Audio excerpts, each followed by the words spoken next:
Hi friends, welcome back to our channel with our new episode. Sangeeta जी नोएडा से ही पूछती हैं कि जो भी हम फेशियल में आजकल एलईडी लैम्प यूज़ कर रहे हैं डिफरेंट लाइट्स के, तो वो जानना चाहती हैं कि क्या इन लाइट्स का स्किन ट्रीटमेंट्स में क्या रोल है, हर एक लाइट का क्या पर्टिकुलर रोल है और ये एलईडी मास्क क्यों यूज़ किए जाते हैं, क्या इनको यूज़ करने से सच में कोई बेनिफिट है या फिर एक फ्लूक है। Okay Sangeeta ji, thank you for sharing your question.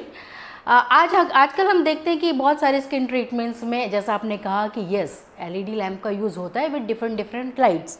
इनके क्या फ़ायदे हैं, क्या बेनिफिट्स हैं और इनको कैसे यूज़ किया जाता है, इस बारे में आज हम चर्चा करेंगे डॉक्टर सुनील सिंह के साथ, जो फाउंडर है एल पैसिफिक कंपनी के। तो ये आज हमें बताएंगे कि इन लाइट्स का एक्चुअली में क्या रोल है। Over to you doctor Singh. Hi, thank you Vinu. Welcome friends, welcome back to our channel. Lights का, किसी भी लाइट का हमारे स्किन ट्रीटमेंट में जो यूजेज है वो नया नहीं है। Last 100 years ago, if you see, there was a scientist called Niels Rayberg. हमने अपनी 10th की क्लास में भी शायद क्लास बुक में पढ़ा होगा। Niels Ryberg was a scientist who treated a skin disease called lupus vulgaris. Lupus vulgaris basically एक स्किन ट्यूबरक्लोसिस भी बोल सकते हैं सिंपल लैंग्वेज में। एक स्किन टीबी का ट्रीटमेंट उन्होंने किया था with the use of artificial radiation, जहाँ उन्होंने फोटोथेरेपी के माध्यम से जो है ल्यूपस वल्गैरिस को ट्रीट किया था। That was the first example of using phototherapy for skin treatment. दूसरा एग्जाम्पल हम देख सकते हैं कि जो हमारी नेचुरल जो बॉडी में जब विटामिन डी की डेफिशिएंसी होती है तो डॉक्टर हमें सजेस्ट करते हैं कि आपको सनलाइट लेनी चाहिए। सो सनलाइट से हमारी बॉडी विटामिन डी के सिंथेसिस नेचुरल फॉर्म में करती है, तो हमारी विटामिन डी की डेफिशिएंसी पूरी होती है। That is another example how the sun rays, the lights can create chemical synthesis in our body. इसका थर्ड बहुत प्रोमिनेंट एग्जांपल प्लांट से भी आता है। सी प्लांट्स को अगर आप देखें तो प्लांट्स में अपना फूड कैसे बनाते हैं, वो there is a chlorophyll in green plants, तो वो क्लोरोफिल से सनलाइट्स को केमिकल एनर्जी में कन्वर्ट करते हैं। The whole process is called photosynthesis. So they generate their own food by using sunlight. So these are 3 examples जिससे हमें ये क्लैरिटी मिलती है कि लाइट्स का हर हमारी लिविंग ऑर्गेनिज्म, हमारी बॉडी, हमारे सेल्स के साथ डायरेक्ट रिलेशनशिप है। अब जहाँ तक पिछले कई सालों से जो हम देख रहे हैं कि एलईडी मास्क का काफ़ी यूज़ हो रहा है, जो कोरियन फेशियल्स में, Koreans were the first one who identified LED masks for the benefit of cosmetology.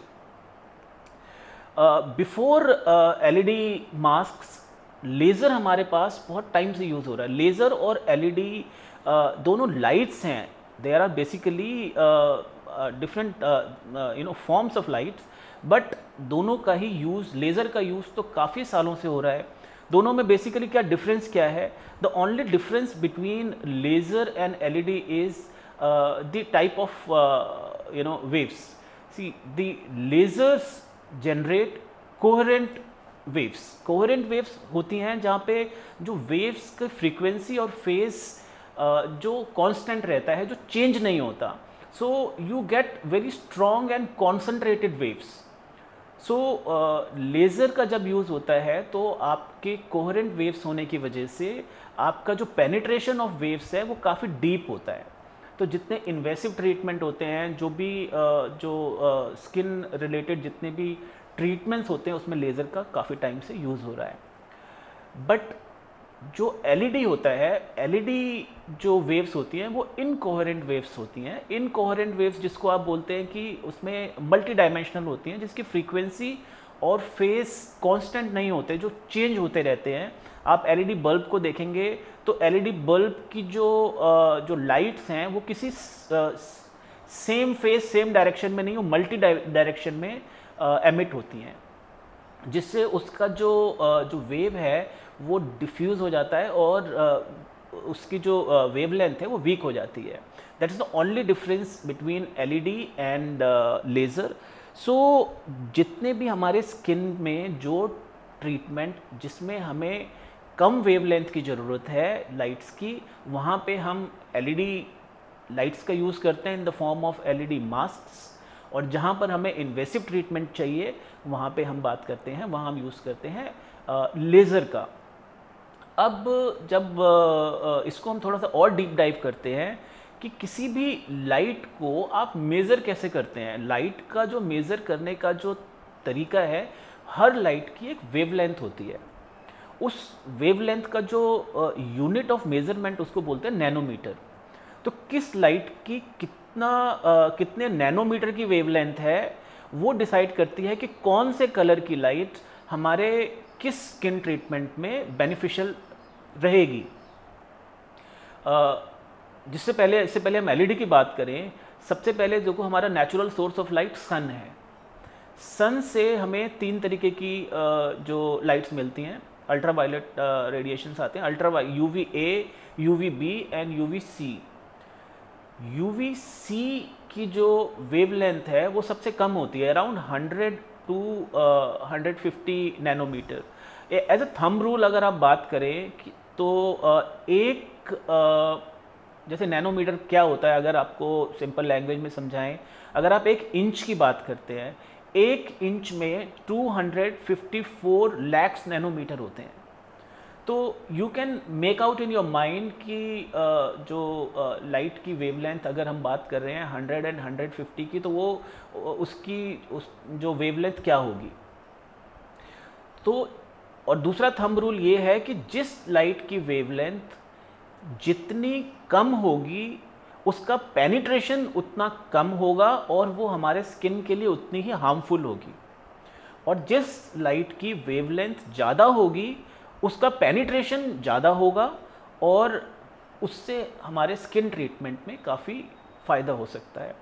जैसे सन की बात करें तो सन में मैंने अभी बताया आपको कि 3 तरीके की जो रेडिएशंस होती हैं, UVA, UVB and UVC। UVC की जो वेवलेंथ है वो 100 to 150 नैनोमीटर्स की होती है, बट ये जो एनवायरनमेंट में ये जो सन रेज हैं ये अर्थ तक डायरेक्ट पहुंच नहीं पाती, बिकॉज इट्स वेरी हार्मफुल। सो ये ओजोन लेयर से डिप्लीट हो जाती है। ओजोन लेयर एक बैरियर के रूप में काम करता है, जिससे कि आपकी UVC रेज जो हैं वो ह्यूमंस तक, हमारे अर्थ तक नहीं पहुंच पाती। Otherwise it can cause very serious impact on humans, such as skin cancer या बहुत तरीके की प्रॉब्लम्स जनरेट हो सकती है। इवन UVA और UVB रेज जो है उनकी वेवलेंथ भी अप्रॉक्सीमेटली 200 to 300 नैनोमीटर्स की होती है, जो भी हमारे स्किन के लिए उतना बेनिफिशियल नहीं है, इनफैक्ट वेरी हार्मफुल है। UVA रेज से हमारी एजिंग, हमारी स्किन बहुत फास्ट एज करती है, और UVB से हमारे स्किन बर्न भी हो सकती है। Just to protect our skin from UVA and UVB we use sunscreen. अब बात आती है LED की। LED में different types of colours use होते हैं, जैसे हमारा green colour, blue colour, red colour, yellow colour, और कुछ नियर इंफ्रारेड लाइट्स भी होती हैं। तो इसमें से कौन सी लाइट का क्या यूज़ है, तो इसको हम थोड़ा एक डायग्राम के माध्यम से जानने की कोशिश करते हैं। अगर हम डायरेक्ट अभी डिस्कस करें कि कौन सी लाइट का क्या यूज़ है, तो शायद आप उसको उतनी अच्छी तरह उस कॉन्सेप्ट को क्लियर ना कर पाएँ, which is why let us learn this through medium of diagram which will help us understand this concept in much deeper manner. Okay, thank you. Hi. So okay friends, अभी हमने discuss किया कि जो different colours की जो lights होती हैं उनकी वेवलेंथ डिफरेंट होती है, तो उससे हमारे हर लाइट से हमारे स्किन पे एक पर्टिकुलर डिफरेंट इम्पैक्ट आता है, उसको हम अब इस डायग्राम के माध्यम से जानने की कोशिश करते हैं। ये जैसे हमने एक स्किन डायग्राम बनाने की कोशिश की है, जो इसमें स्किन का जो फर्स्ट जो लेयर होती है जिसको आप बोलते हैं एपिडर्मिस, जो हमारी आउटर लेयर है विच इज़ एपिडर्मिस, और मिडल लेयर जो है वो है हमारी डर्मिस, और जो इनर मोस्ट लेयर है जिसको हम बोल सकते हैं हाइपोडर्मिस। सो जिस लाइट का जिसकी वेवलेंथ कम होगी, जैसे हमारी UV A and UV B जो लाइट्स होती हैं, इनकी वेवलेंथ अराउंड 200 टू 300 नैनोमीटर्स की होती है, तो इनका पेनिट्रेशन हमारी एपिडर्मिस के टॉपिकल लेयर तक ही होता है, जिससे कि ये लाइट्स हमें सनबर्न और एजिंग, हमारी स्किन एजिंग कर सकती है, जिसके लिए हम सनस्क्रीन का यूज़ करते हैं, जो हमने डिस्कस किया था। और जो भी ब्लू एंड ग्रीन कलर के लाइट्स हैं, तो जो ब्लू एंड ग्रीन कलर की जो लाइट्स हैं उनकी वेवलेंथ अराउंड 400 टू 500 नैनोमीटर्स की होती है। तो 400 एंड 500 नैनोमीटर्स की जो वेवलेंथ है वो अप्रॉक्सीमेटली हमारे स्किन में 1 टू 2 mm तक पेनिट्रेट कर सकती है, जो हमारी एपिडर्मिस लेवल के मिड टू एंड तक पेनिट्रेट करती है।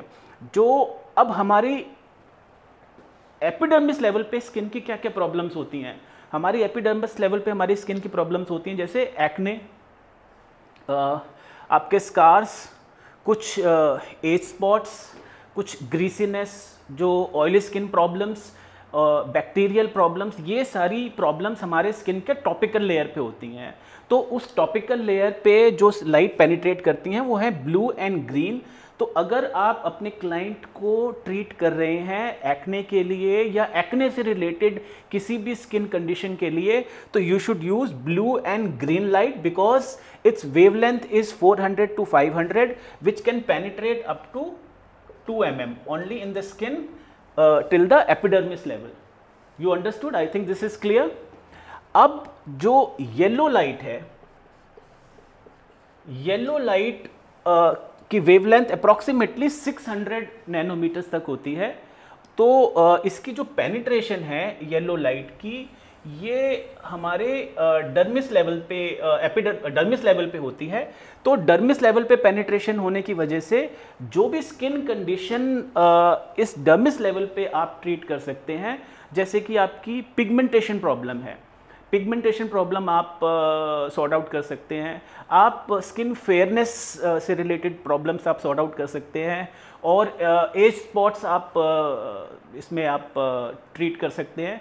तो फेयरनेस, पिगमेंटेशन और पिगमेंटेशन से रिलेटेड जितनी भी स्किन कंडीशन है उनको यूज़ करने के लिए तो बेस्ट एलईडी लाइट है वो है yellow light, because it's wavelength is approximately 600 nanometers. It can penetrate up to 3 to 4 mm into the skin. And next is red light. Red light has got deeper penetration because it has got deeper wavelength. It has got wavelength of approximately 700. So it can penetrate deep inside the dermis level. So because red light की wavelength approximately 700 है, तो ये 4 to 5 mm तक आपके skin में penetrate कर सकती है। तो इस स्टेज पे आपकी जो स्किन कंडीशन है, जो जैसे collagen synthesis, new collagen formation या स्किन रिपेयर, टिश्यू हीलिंग, ये सारा आपका रेड लाइट से हो सकता है। तो जितने भी तरीके की ट्रीटमेंट्स हैं, ये आपके लिए जो सबसे बेस्ट ट्रीटमेंट्स हैं, चाहे वो न्यू स्किन फॉर्मेशन की हो या वो आपका कोलेजन सिंथेसिस की हो, एंटी एजिंग की हो, फेयरनेस की हो, उसके लिए जो बेस्ट लाइट है वो है आपकी रेड लाइट। अब एक और लाइट होती है जिसको आप बोलते हैं नियर इंफ्रारेड लाइट। इसकी जो इंटेंसिटी है, इसकी वेवलेंथ अप्रॉक्सीमेटली 1000 होती है। तो ये आपके हाइपोडर्मिस लेवल तक पेनिट्रेट करती है। तो जो इसकी पेनिट्रेशन हाइपोडर्मिस लेवल तक होने की वजह से ये सबसे बेनिफिशियल लाइट जो है, जो एलईडी लाइट है, जिसमें आपको वो सारे बेनिफिट आपको मिल सकते हैं, जैसे जो स्किन रिपेयर के, जो टिश्यू जो डैमेज हो जाते हैं उनको रिपेयर करने के, और न्यू स्किन फॉर्मेशन के, इवन कोलेजन सिंथेसिस के, वो सारे ट्रीटमेंट्स आपको NIR नियर इंफ्रारेड लाइट से आपको मिल सकते हैं। तो अभी अगर आपको इससे ज़्यादा पेनिट्रेशन चाहिए, इससे आपको अप्रॉक्सीमेटली 6 to 7 mm तक पेनिट्रेशन होता है। इससे ज़्यादा आपको पेनिट्रेशन चाहिए तो you should go for laser. अब लेज़र का जो आपके लेज़र भी कई तरीके के होते हैं। एक आपका रूबी लेज़र होता है। अब रूबी लेज़र की जो वेवलेंथ होती है वो अप्रॉक्सीमेटली 700 to 800 इसकी नैनोमीटर की होती है, जो अप्रॉक्सीमेटली 700 to 800 होती है। उससे ऊपर आपका याग लेज़र होता है। याग लेज़र आपका 1000+ उसकी नैनोमीटर उसकी वेवलेंथ होती है, और उससे ऊपर आपका एक इंटेंस पल्स लेज़र होता है जिसकी आपकी 1200+ जिसके नैनोमीटर वेवलेंथ होती है। तो जो आपके इन्वेसिव ट्रीटमेंट में आपको यूज़ होते हैं, जो बहुत स्किन के डीपर लेवल पे जो काम करते हैं। बट हमारा फोकस जो है वो पर्टिकुलरली जो एलईडी लाइट्स को लेके है। तो आपका बेसिकली पर्पस ये 4 लाइट सॉल्व करेंगे। अगर ब्लू एंड ग्रीन लाइट का आप यूज़ करते हैं तो टॉपिकल लेवल की जो प्रॉब्लम है वो आप सॉर्ट आउट करेंगे, जिसमें एक्ने हो गया, एक्ने से रिलेटेड जितनी प्रॉब्लम्स हो गई। और येलो लाइट का आप यूज़ करेंगे डीपर पेनिट्रेशन के लिए, जिसमें आप पिगमेंटेशन और पिगमेंटेशन से रिलेटेड जितनी भी इश्यूज़ हैं वो सॉर्ट आउट करेंगे। और रेड लाइट का जो पेनिट्रेशन है 4 to 5 mm तक होगा। तो इसकी इंटेंसिटी अराउंड 700 नैनोमीटर्स की है। तो यहाँ पे आप collagen synthesis, new skin formation, वो सारे इश्यूज आप सॉर्ट आउट करेंगे। एंड NIR लाइट्स जो हैं वो आपका रिपेयर में, आप स्किन रिपेयर करना चाहते हैं तो then you will use that kind of light. So I hope this will help you understand कि ये LED लाइट्स का जो यूज़ है it's not a fluke, it is real science. और कुछ लोग पूछते हैं कि जो LED जो हमारे मास्क में लाइट होती हैं, क्या वो डिफरेंट लाइट्स होती हैं जो हम नॉर्मल LED होती हैं उनसे डिफरेंट होती हैं? नहीं, वो डिफरेंट नहीं होती, इट्स सेम, बट उसको एक मास्क शेप में कन्वर्ट करके एक मैकेनिज्म बना दिया जाता है so that it comes very near to your skin and without penetrating the light into your eyes or areas where we do not want these lights to penetrate. So which is why you should go for LED masks at the end of a facial treatment. It definitely helps. So with this we come to an end of this episode. In case you want a particular if you have any query or you want a particular question to be answered, so feel free to write to us. सो जो हमारे जो description में दिया हुआ है, हमारा जो details हैं, आप just connect with us and share whatever information you want to share with us, ask whatever you want to ask, and stay tuned with us. Thank you.